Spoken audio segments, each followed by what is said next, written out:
Il existe des histoires qui semblent tout droit sorties d'un film d'espionnage. Des récits si étranges, si déroutants, qu'ils défient toute logique. Aujourd'hui, nous allons explorer l'une des affaires criminelles les plus fascinantes et les plus troublantes de l'histoire contemporaine. Un corps brûlé, des identités multiples, des codes secrets, et un silence pesant qui plane encore plus de 50 ans après.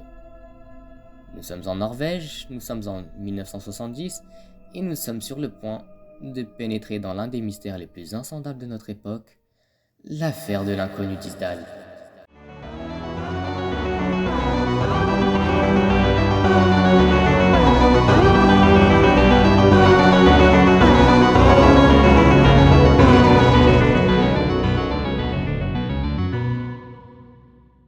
Bergen, 29 novembre 1970. Ce jour-là, la matinée est froide. Le ciel est bas. Un homme et ses deux filles avancent à travers la vallée d'Isdalen, un endroit reculé, encaissé entre les montagnes norvégiennes. L'homme est un passionné de randonnée. Il connaît cette zone par cœur. Mais ce jour-là, ça ne va pas se passer comme d'habitude. Quelque chose cloche. Effectivement, l'homme sent une odeur étrange flotter dans l'air. Une odeur de chair brûlée. L'homme s'arrête. Ses filles, intriguées, décident de regarder autour d'elles, mais elles ne voient rien. Jusqu'à ce que leur père décide de s'approcher d'un recoin rocheux.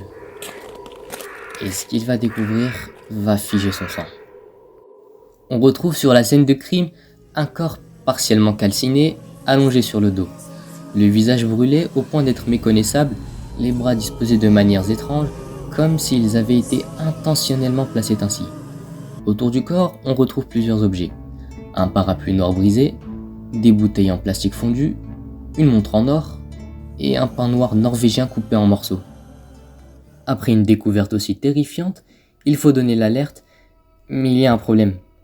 À cette époque, on n'a pas encore de téléphone portable, donc pas de moyen d'appeler les policiers. Donc le seul moyen, c'est de faire le chemin du retour, qui contourne le lac de Svartedig. Le chemin sera bien long pour le père et ses deux filles, et bien terrifiant. Une fois l'alerte donnée, la police et les enquêteurs arrivent immédiatement sur place et réalisent rapidement qu'ils sont face à quelque chose d'inhabituel. Très inhabituel. L'odeur nous prend à la gorge. On crapahutait au milieu des rochers. Tout en marchant, je me demandais où on allait. La pente était très abrupte et on avançait avec difficulté. Ce n'était pas vraiment un chemin de promenade.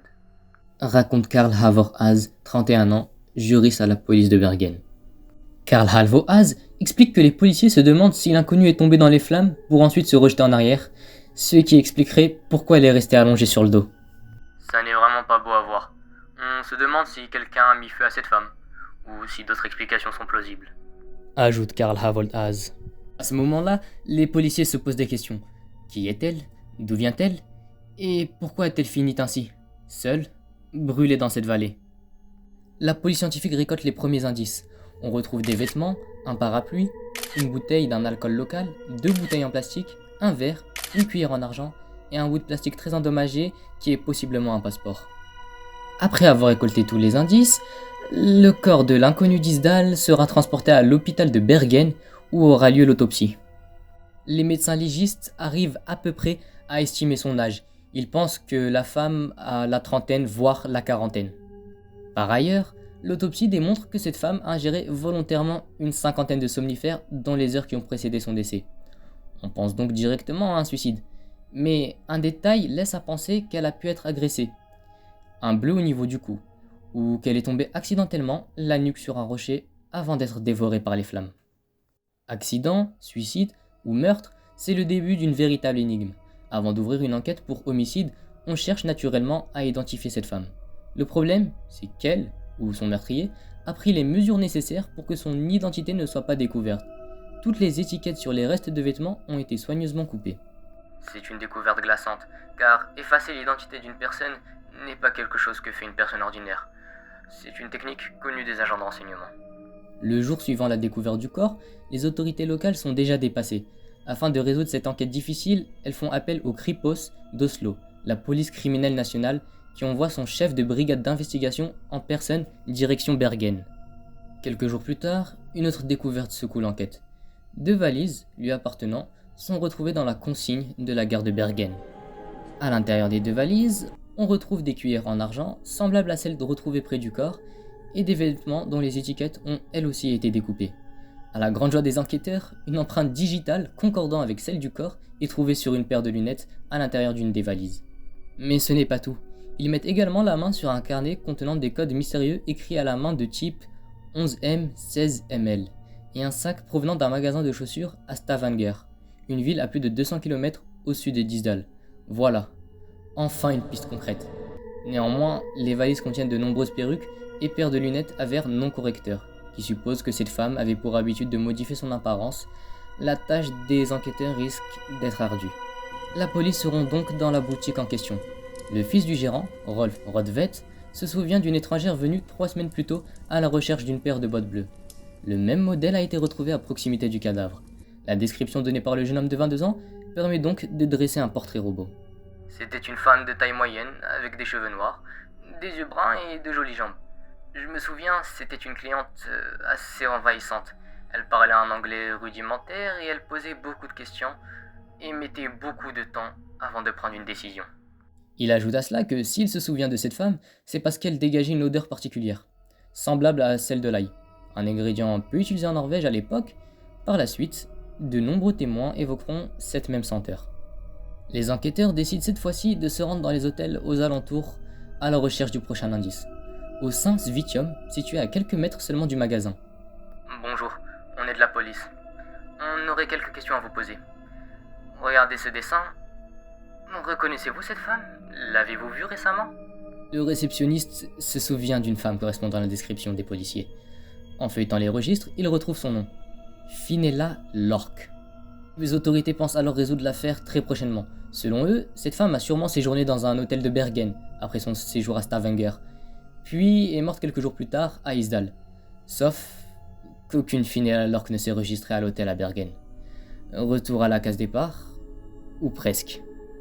Car, heureusement pour la police, à cette époque, les étrangers souhaitant passer la nuit à l'hôtel en Norvège doivent remplir un formulaire dans lequel ils doivent renseigner leur nom, adresse et numéro de passeport. En faisant comparer l'écriture du carnet retrouvé dans la valise à Bergen avec celle de femmes étrangères ayant séjourné dans des hôtels locaux par des experts du Kripos, la police va faire une découverte stupéfiante. L'inconnu d'Isdal a séjourné dans plusieurs hôtels du pays, entre mars et novembre, sous 7 identités différentes, dont aucune ne se révélera vraie. Ainsi, elle a été successivement Claudia Tjelt, Alexia Zerna-Merchez, Geneviève Lancier ou Elisabeth Lynn Hoover. Vu toute la vigilance dont fait preuve cette femme pour couvrir ses traces, il semblerait bien qu'il s'agisse d'une espionne. Au moment où cette piste est envisagée par les journaux locaux, le code des pages dans le carnet est décrypté.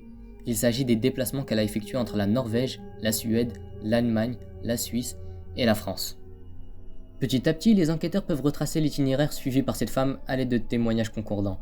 Elle a pris un avion depuis Paris fin octobre, puis a séjourné dans des hôtels norvégiens entre Bergen, Trondheim, Stavanger et Oslo, jusqu'à ce que l'on perde sa trace le 23 novembre. Ce jour-là, elle quitte l'hôtel de Bergen, duquel elle n'est presque pas sortie depuis quelques jours, et dépose ses valises à la consigne de la gare. Malgré tous ces éléments, l'enquête piétine. Interpol et les polices de plusieurs pays d'Europe se mobilisent pour aider les autorités norvégiennes qui peinent à identifier cette femme. Mais c'est sans succès. Que s'est-il passé les 6 jours qui ont suivi le 23 novembre dans la forêt d'Isdal?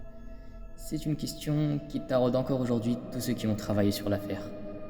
Les résultats de l'autopsie complète tombent. Les résultats suggèrent que la mort est due à l'ingestion de plus de 50 somnifères et l'intoxication au monoxyde de carbone causée par les flammes. Il est difficile d'expliquer comment ces pilules auraient pu être ingérées de force, ce qui mène les enquêteurs à conclure à un suicide un peu avant Noël 1970. Drôle de mode opératoire, n'est-ce pas? Enfin, si c'en est réellement un. D'ailleurs, même parmi les inspecteurs de l'époque, on peine à croire à cette thèse. Pour ma part, j'ai du mal à croire à cette histoire. Pour moi et quelques-uns des autres inspecteurs, il semblerait qu'elle essayait de fuir quelque chose et a tenté, en conséquence, de cacher son identité. Affirme Sigbjørn Vatn, l'un des inspecteurs ayant travaillé sur l'enquête. Selon Knut Havik, un reporter local spécialiste dans le crime, l'inconnu d'Isdal faisait partie des services secrets étrangers et aurait été assassiné. Personnellement, je suis convaincu qu'il s'agit d'un meurtre. Elle avait plusieurs identités, elle Elle utilisait des codes, portait des perruques, voyageait de ville en ville et changeait d'hôtel après quelques jours. C'est ce que les policiers appellent un comportement conspirateur. De plus, ses voyages en Europe ont dû lui coûter de l'argent. Où a-t-elle trouvé cet argent si personne ne lui fournissait? Beaucoup de témoins ont rapporté des anecdotes qui contribuent à établir un profil un peu plus clair de l'inconnue d'Isdal. Elle parlerait français, allemand, anglais et néerlandais, utiliserait des perruques et fumerait des cigarettes françaises. Par ailleurs, tous les témoins semblent se souvenir d'une femme méfiante, sombre et mystérieuse qui leur a fait forte impression. D'autres témoignages isolés viennent ajouter du flou et donner naissance à des théories diverses et variées. Oui, je m'en souviens maintenant. C'était au mois d'octobre. J'ai dîné avec elle. Je me souviens, elle m'a dit qu'elle était sud-africaine et qu'elle était antiquaire. Je me souviens aussi qu'elle m'a dit qu'elle voulait visiter les plus beaux endroits de Norvège. Elle m'a aussi dit qu'elle avait seulement 6 mois pour faire cela. J'ai donc pensé qu'elle souffrait d'une maladie incurable. Dit le photographe italien Giovanni Trimboli aux autorités. Au début des années 2000, après la prescription juridique du crime, un étrange témoignage a refait surface. Le 24 novembre 1970, un randonneur aurait croisé une femme, manifestement en proie à la peur dans la vallée d'Isdal. Cette dernière était suivie par 2 hommes, en noir, d'apparence méditerranéenne. Interrogé par la police après la découverte du corps, il aurait immédiatement reconnu le portrait robot de l'inconnu d'Isdal, avant qu'un policier ne lui affirme « Oubliez-la, elle a été dispatchée, l'affaire ne sera jamais résolue. » Bizarre. Très bizarre. Témoignage d'autant plus troublant que l'emploi du mot dispatché choisi par le policier est fréquemment utilisé dans les services secrets pour signifier liquider. Fin 2016, le média norvégien NRK a réouvert l'enquête, dont il publie régulièrement les avancées. Ces journalistes ont eu accès aux quelques 140 pages du dossier de la police. On y apprend que la piste de l'espionnage a été très sérieusement envisagée par la police à l'époque. En ce contexte de guerre froide, les déplacements de cette femme semblaient coïncider avec plusieurs essais de missiles norvégiens top secret. Et un pêcheur aurait déclaré avoir aperçu cette femme en train d'observer un site d'essai de missiles à Stavanger. L'analyse de l'écriture retrouvée sur le carnet nous apprend également que cette femme utilise une police de normes françaises ou belges, ce qui fait de la théorie d'une espionne francophone l'une des plus plausibles. Selon une autre hypothèse, l'inconnu d'Isdal pourrait avoir été lié à un trafic mené par le crime organisé. Les nombreux passeports laissent penser qu'il pourrait s'agir d'une faussaire, comme le souligne un utilisateur Reddit. D'autres rumeurs plus folkloriques et relevant du mythe suggèrent que l'identité de cette femme pourra être retrouvée dans un coffre à Moscou ou qu'elle a été assassinée par un proche. Aujourd'hui, plus de 50 ans après, nous ne savons toujours pas qui était l'inconnu d'Isdal, ni pourquoi elle est morte. Était-ce une espionne exécutée, victime d'une mission qui a mal tourné, une faussaire, ou une simple femme au destin tragique? Son ADN n'a jamais été identifié, son dossier est toujours classé confidentiel, et ceux qui savent ne parleront jamais. Alors la question demeure. Était-ce un crime parfait? Ou juste une histoire qui n'aurait jamais dû être découverte?